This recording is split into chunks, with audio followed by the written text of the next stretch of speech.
Bash in Berlin took place this weekend at 1 p.m. I love me a 1 p.m., 2 o'clock call time. I love it.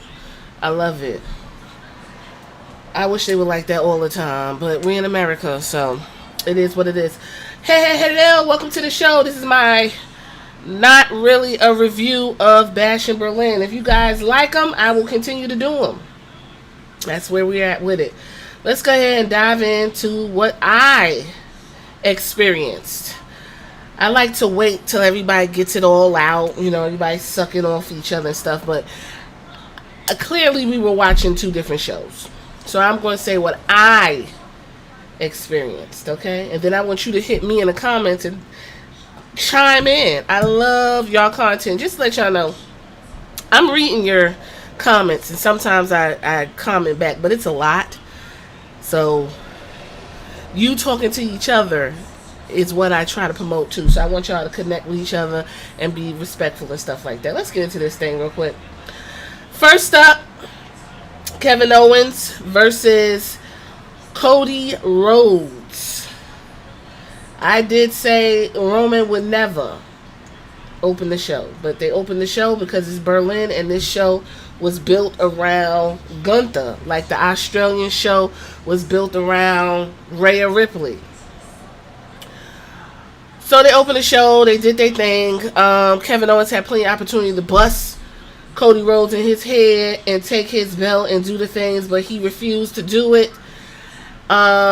Essentially, the story is we're used to Kevin Owens turning on his friends and being a piece of shit, and this time he held his word and did not turn on Cody, and they had a nice match.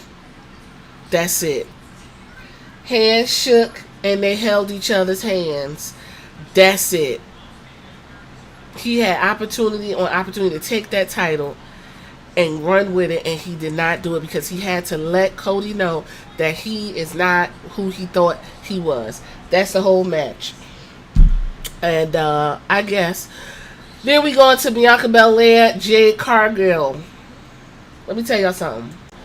Jade Cargill and Bianca Belair are going to be on Raw tonight. That is why they got those titles. They are stars. They get reaction. This is, I believe Roman Reigns said this. I don't care what kind of reaction you're giving me. As long as I get a reaction, I'm doing my job. If you come out to pin drops and you can hear like and like some a big hay ball roll across the ring, you really fucked up. And this is the case for Alba and Ala Dawn. Okay? The match was cute. Somebody is hearing me.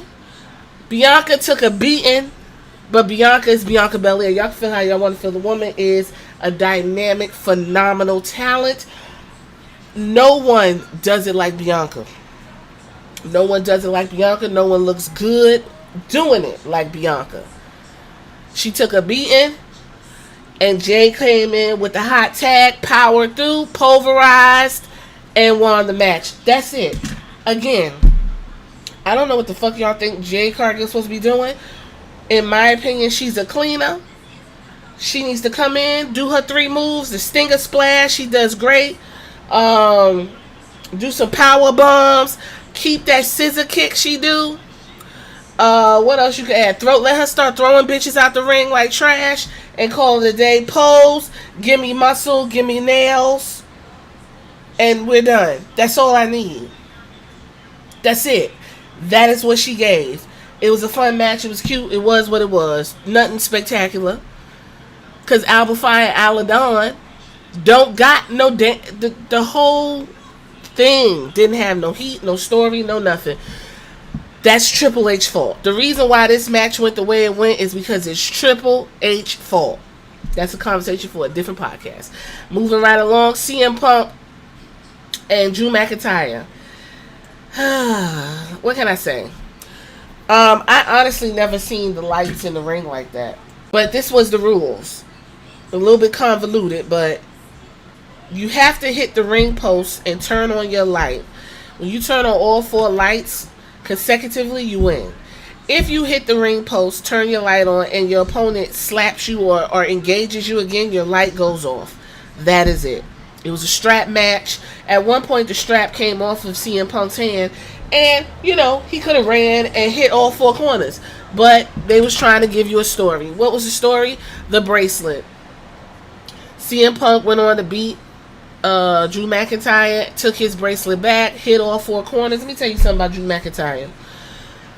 Drew McIntyre talks so much shit. And I'm talking heavy fucking duty. You hear me? Heavy duty cash shit. To the point where after this match, I don't take Drew McIntyre seriously at all. I don't.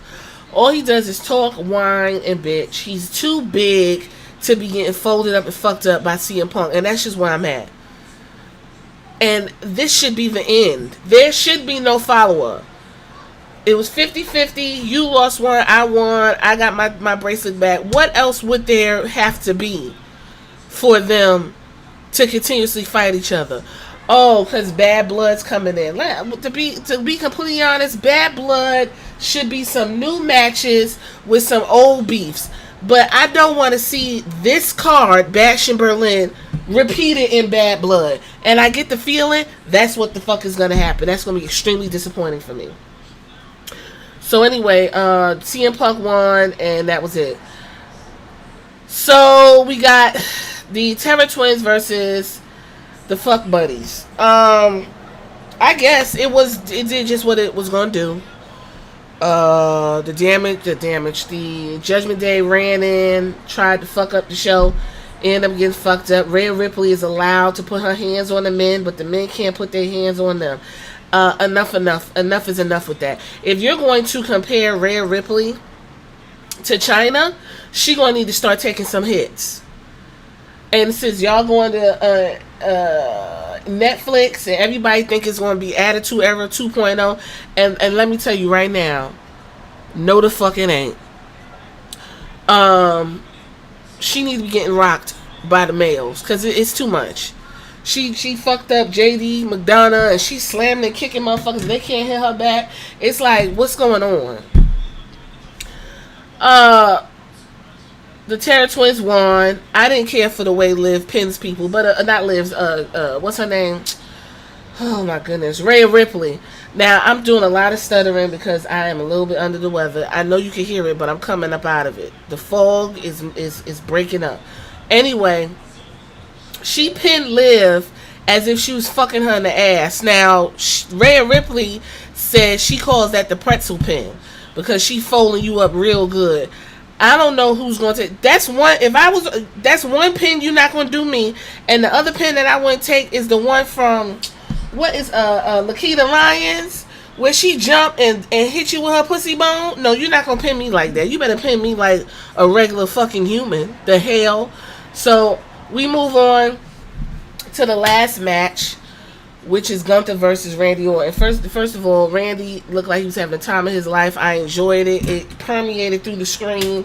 I'm happy for him. He came a long way. Randy's a big ass dude. He is what, 6'6", 6'7", 290 pounds. It's a wonder Gunther was even able to do stuff with him. Randy is from a class of wrestlers that you will no longer ever see again.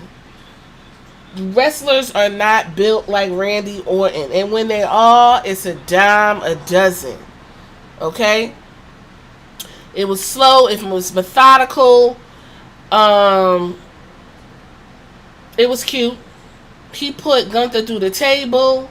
He giving him RKOs. What I didn't like was the only way to beat him was to choke him out. I ain't care for it. I ain't like that. Everybody's like, oh, Randy gave him his hand and shook it, and that is how he transferred the energy of the gods to Gunther, and now Gunther is on top of the world. I guess. I do like Gunther. I like his Austrian accent. He sounds like a bad guy and all that. I just thought the match was what it was. This is just like a glorified Monday Night Raw match. I don't know. Took too long for me. I just think, to be honest, I wanted Randy to win. I think it would have been fun. I think it would have been a twist and a turn. Overall, Bash at the Beach was one big Monday Night Raw with a sprinkle of SmackDown. I will say this. These overseas PLEs are just glorified TV shows like regular Monday or Friday night SmackDowns. There's nothing really spectacular happening. I want twists and turns. I like twists and turns in my stories. That's just me. If somehow Kevin Owens took that belt off of Cody, and Cody's like, oh shit, that would have been, everybody would have been shocked. You would have been able to do something until Roman Reigns comes back. As long as Roman Reigns and The Rock are floating all over town, y'all act like y'all can't move forward with this man. And now he's about to be in another match with Solo Sikoa. And I'm not knocking Solo Sikoa because he actually took the reins for this Tribal Chief 2.0 and he's doing something with it. So I'm not even about to knock him. Gunther, yes, I know he just got the belt, but like, it would have been a crazy swerve. Randy that came out, did his little thing for a couple weeks, and you could have had that at Back Blood. I don't give a fuck about hot potato and the belt because don't nobody want the belts. Ain't none of them belts in WWE prestigious except the Intercontinental Championship is held high, but don't nobody want these belts. No one is running down Liv Morgan for her title. The title wasn't even fought. And now that Rhea Ripley pretzeled the woman, she's the only person that's going to come up to fight for the title. Ain't no woman in the back going to say, let me get up in this and get some of this. Nia Jax didn't even defend her title. She got this weak-ass story with Tiffany Stratton, and that's cool. While you wait on what Tiffany's going to do, put Nia on a side mission. But what the fuck do I know? It was cute, I guess. I'm just, I'm a little disenchanted with the predictability of everything. I'm over it. That's my review, not so review. And before I go, or maybe, you know what, that's a whole nother conversation. I'll keep it for a different podcast. I'll catch you guys on the next one. Hit me in the comments.